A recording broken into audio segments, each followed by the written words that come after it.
Welcome back to another episode of Nauset News. I'm your anchor, Reese Daly, and these are this week's announcements. Interested in a yearbook for the 24-25 school year? Right now, and until December 14th, pre-order your copy for only $75. If you are planning on buying one, now is the time because this is the cheapest they will go. You can also place an ad in the yearbook. Depending on how big it is, they can range from $40 to $300. The first mock trial meeting of the year will be held in the Mod Library straight after school on October 28th. Interested in joining the Robotics Club? The Vex Robotics Club meets 3 to 4 on Monday and Thursday in Miss Mullin's room in E204. The Art Club also meets on Wednesdays after school in N207. Also, don't forget that Picture Day is September 30th. There will be 3 art school presentations in N207, Mass Art on October 15th, MECA of Maine on the 17th, and Montserrat on the 29th. Visit the Nauset website for more information. Lastly, auditions for Much Ado About Nothing were held this week. If you auditioned, we wish you luck. This has been your announcements. Now, onto our lineup for this episode. We start with our top story for this week, World of Pages by Hunter Marshall. Then, the camera is turned over to Wilson Kerr-Havey with our High Five Student of the Week, Alyia Vasquez. The Sports Profile segment with Shakir Cross comes after this, and then we have Things to Do with Marley DeRider and Sophie Moore. Trivia Poppin' with Sophia Podolsky comes after Things to Do, and then we have the Department Check-In of the Week, Mr. Evans with the History Department. We then have our Building Project Update, also with Sophie Moore, and we close out this episode of Nauset News with Street Talk by Jonah Ellis and Tyler Smith. I'm Reese Daly, and enjoy the show. Hello, I'm Hunter Marshall with your top story. Today we'll be interviewing Miss Mullin, the school librarian, and she will tell us what's new in the library this year and important events happening. We hear it's Banned Book Week. Can you tell us what that means to you and students in general? Yes. So the library is here this year in room 134 in the Mods, and you can see all our books are on display. This week is Banned Books Week, and I have some kind of informational charts on censorship and book banning that's here for your perusal. And I also have selected some of the books that are the most commonly challenged or banned. We have The Bluest Eye by Toni Morrison. We have Sold by Patricia McCormick. We have All Boys Aren't Blue by George Johnson, and a number of other selections. And any books that we don't have in print are available for you in Sora, which is our digital reading app, which you can find through Clever. Great. Can you talk about the new books that came in the last week? You must be excited to share the new books with the students. I am, and so I actually purposely did not shelve them so that I could show you how many new books we have going on the shelves today. And we have nonfiction, we have manga, we have graphic novels, and we have all sorts of fiction, romance, horror, you name it, we have it. And if we don't have it, I will get it for you. Is there anything else you can tell the students about important happenings in the library this year? I can. So if you didn't know, from September 15th to October 15th is Hispanic Heritage Month. And so we have some information here along with the QR code to get more information from the Smithsonian's American Museum of the National Latinos. We have a bunch of books that are either main characters are Hispanic or Latino, or the authors are. So we have How Moon Fuentes Fell in Love with the Universe. We also have, this just came in this week, Don't Ask Me Where I'm From by Jennifer DeLeon. We have this excellent kind of horror genre, Burn Down, Rise Up by Vincent Torrado. So we have lots of different ways to learn about the contributions of Hispanic and Latina and Latino Americans. So come find out more in the library. I'm Hunter Marshall, and this has been your top story. I hope you can check out the library this week. I'm Sophia Podolsky, back with this week's Trivia Poppin'. First question, what was the first thing to be filmed with motion picture cameras? Second question, what is numinal ultramicroscopic sylvocaniconiosis? Hello everybody, my name is Shakir Cross and I'm here with Violet Roach and this is Nauset News. I'm here to answer some questions about how our soccer season is going and what's our goals. So, how is the soccer season?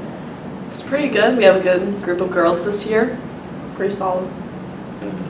What do you believe is the greatest challenge most athletes are facing today? What? What do you believe is the greatest challenge most athletes are facing today? I don't know. I think probably balancing like the work they have to do on the field with the work they have to do off the field, like schoolwork, their mental health, just like going to the gym, all that. What was your toughest opponent? Definitely Sandwich. We lost to Sandwich 1-0 and it was pretty tough. What's the most challenging part of soccer?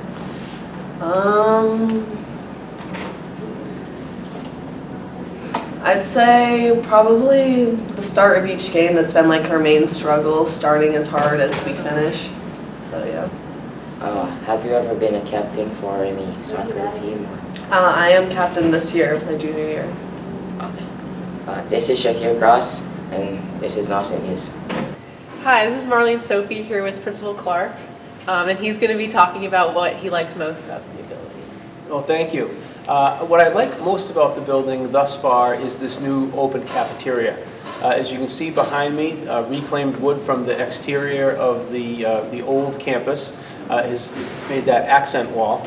And it's a big, open, bright, well-lit naturally here with this curtain wall of glass. And when you see students in the cafeteria, they are enjoying themselves. And I think the space is really a place where the whole campus comes together. So I'd say this is my favorite spot so far. And is there any inside info you can give us on the building project that's happening now, the new areas? Sure. So right out here on our left, you can see that we have kind of half of the completed courtyard. And beyond that space, you see the chain link fence, and then they're into the construction zone. So when we are all said and done, this is going to become one giant courtyard for students to spill out of the various buildings, and then we'll have kind of a campus center right about where that pile of steel and block is, the debris that's being shipped off. So that's what's happening now. You can see that the buildings that are here on the left are being gutted, and those buildings are all going to remain up, but they're going to get a heavy remodeling. So that's what's next. They're in kind of a demolition mode. And then in this eastern half of campus, kind of the first half completed, they're now on punch list items. So paint that is scuffed that needs to be done, doors that are just slightly off, or a new door needs to be installed because we had the wrong size, those kinds of things. So that's all what's underway. Okay. Well, thank you, Mr. Clark, for letting us interview you for building project. Tune back in next time for more info on the new building. Hello and welcome back to Department Check-In. I'm Reese Daly and I'm here with Mr. Evans of the History Department. Mr. Evans, can you tell me what new and exciting things are happening in your department?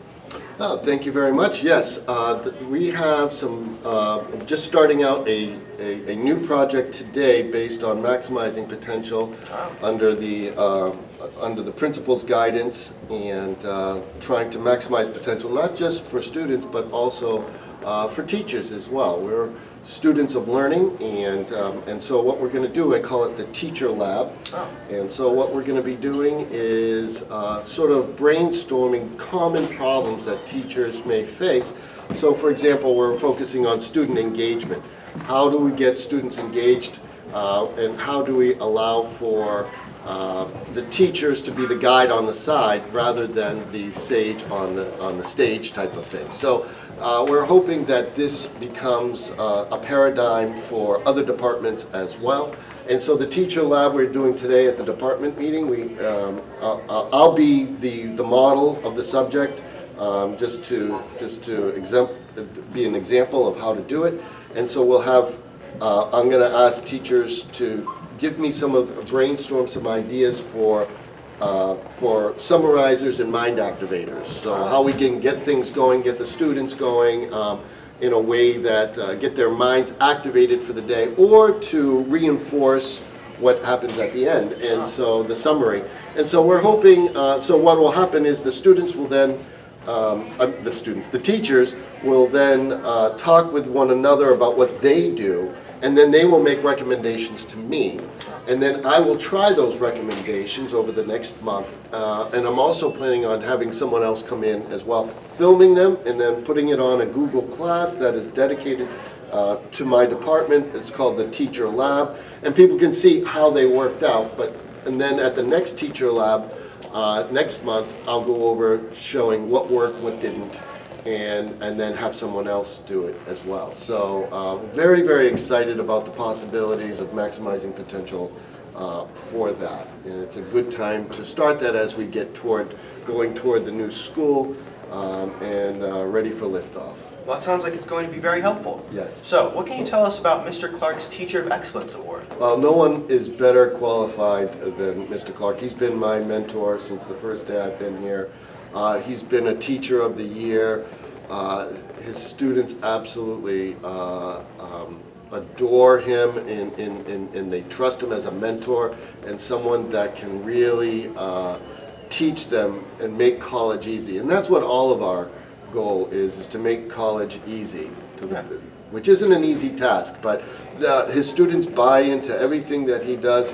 He's a stellar teacher with consistently high AP scores. So not only does he make learning fun, but the results, he has very high standards, high expectations, and he's sort of lightning in a bottle, and we're going to try and capture that even more with the Teacher Lab and see if we can all be a little bit more like Andrew. Well, that's great to hear. Is there anything else you'd like to say?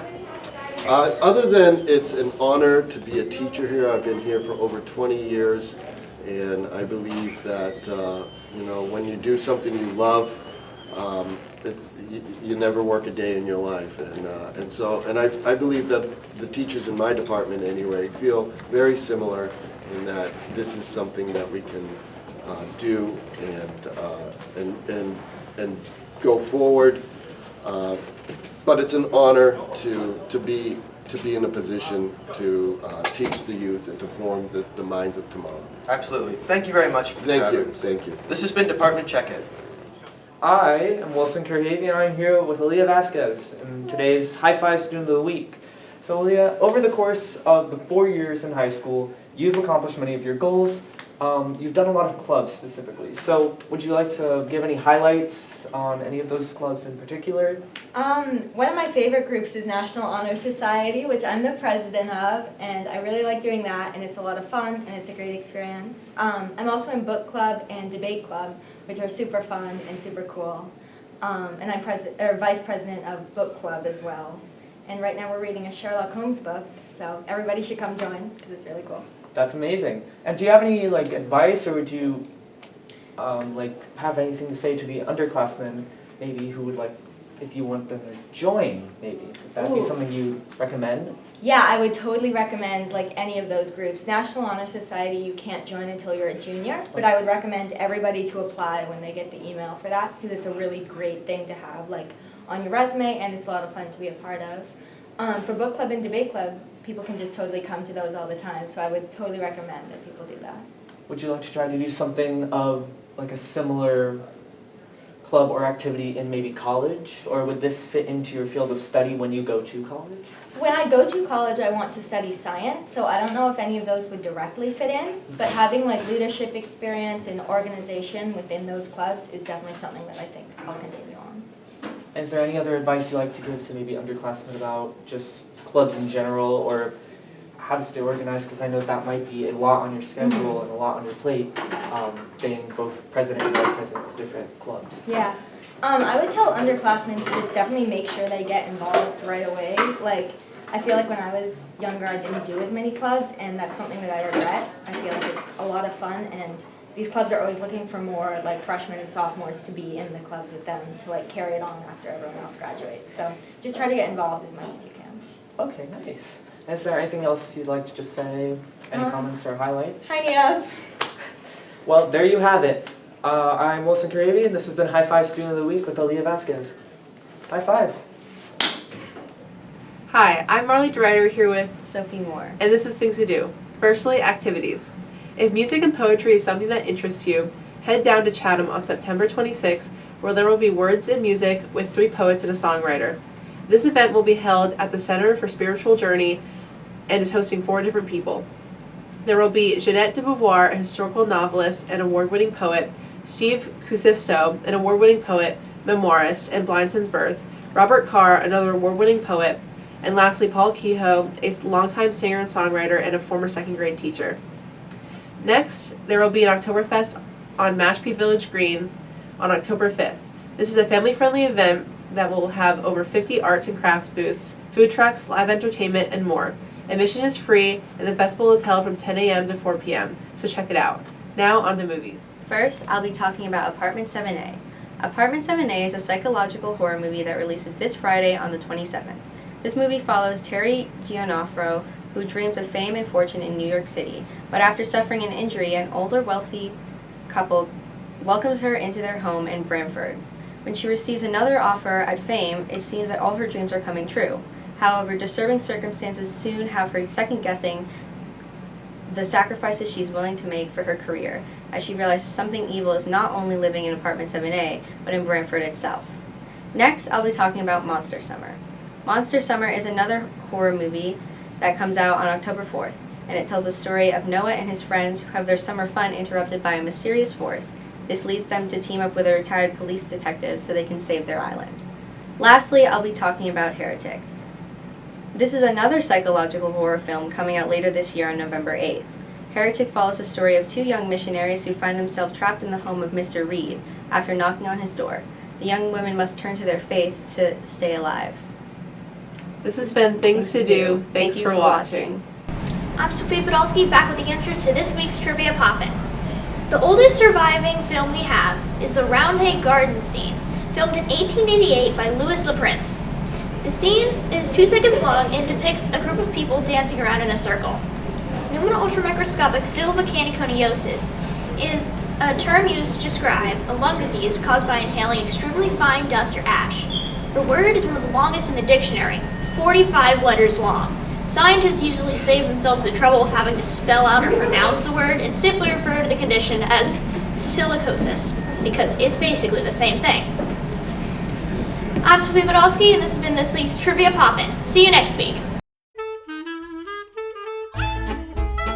I'm Tyler Smith, and I'm here with John Mellish. And for the Street Talk this week, we're going to be asking people what's their favorite childhood book. Let's go check it out.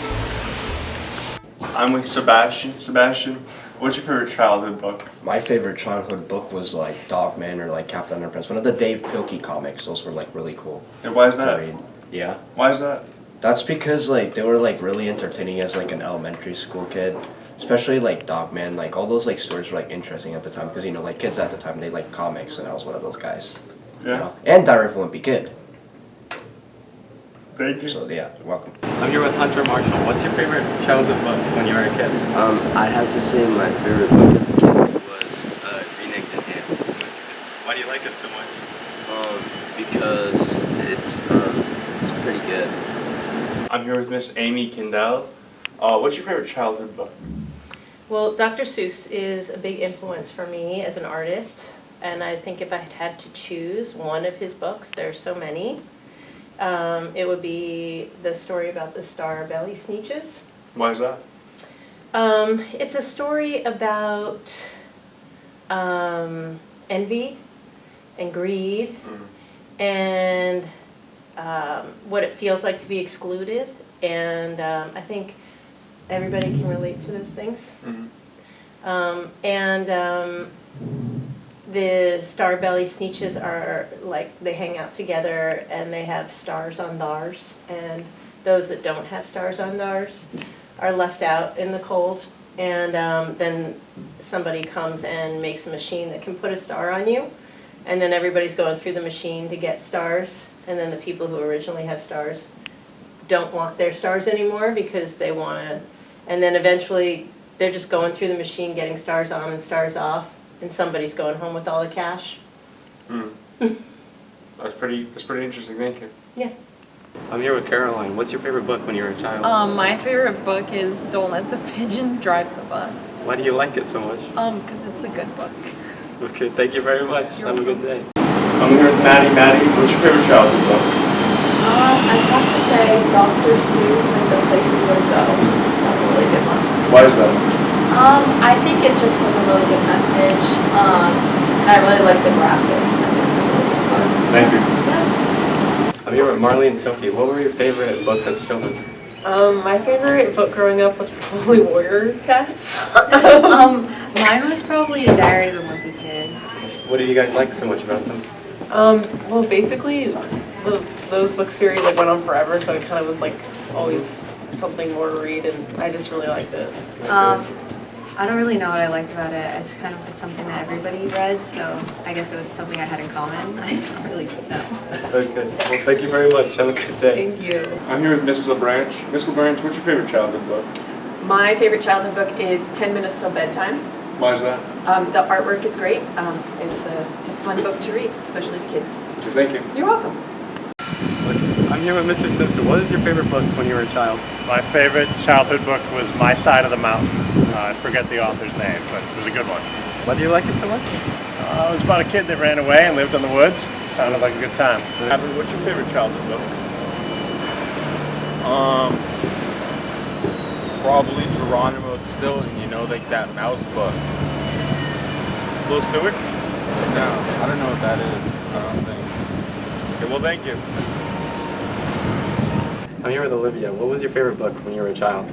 When I was a kid, I loved the series of Unfortunate Events. It was like a bit of like dark comedy that I hadn't really read before when I picked it up in 5th grade, and I think it's kind of influenced my style as I write now. And what did you like about it so much? Just like the humor, the strange yet creative situations that the characters got into. I don't know, I ate those up in 5th grade. Okay, well, thank you very much. Have a good day. Thank you. I'm here with Mr. Ewan. What was your favorite book when you were a child? I would have to say Winter Camp by Kirkpatrick Hill. What do you like so much about the book? It was like old, and it reminded me of like camping, and it was of a Native American family. And Okay, well, thank you very much, Mr. Ewan. Have Thank a good you. day. Yeah, you too. I'm here with Ms. McGrath. What was your favorite childhood book? My favorite childhood book was The Little Country Bunny and the Little Golden Shoes by Hayward Du Bois. What do you like about it so much? It was a really great story, and I remember my school librarian reading it to me when I was little, and it had beautiful pastel colors. It's a picture book, and it was really exciting. It was about a bunny who dreamt of being the great Easter Bunny when she grew up, but she ended up forgetting her dreams, and she went off and ended up having lots of little babies, and she had about 12 babies. So when one of the great Easter bunnies was time to be replaced, she brought her children to see the Grand Master Bunny pick who was going to be the next bunny. And she didn't think she had much of a chance because she had all of her kids, and he said, "Oh, I see that your kids are very organized, but you know, you can't really, you must have no time." And she said, "Well, actually, I've trained them all to do all the chores around the house." And he said, "Well, you mustn't be quick." And she said, "Oh, I am quick. It takes me a lot to keep in shape to travel and catch up with all these little bunnies." And so she actually had all the traits that the Grand Master was looking for, and she got to be the Easter Bunny. So it was a really fun story. Okay. Thank you very much, Mr. Croft. Sounded like a great story. Yeah, you should read it. I think you'll like it, Tyler. Okay. Have a good day. Thank you. I'm here at Reese. What was your favorite book when you were a child? I'd say my favorite book when I was a child was probably the Magic Treehouse series. What do you like so much about it? I don't know, it was just really entertaining, and there was a lot of variety in all the books. Okay. Yeah. Thank you very much, Reese. Have a good day. You too. That was your street talk for this week. If I were to answer the question, I would have to say Pete the Cat Goes Camping. Tyler, what would you say? I would have to say Pete the Cat in his new white shoes. He's very clever. That's a good one.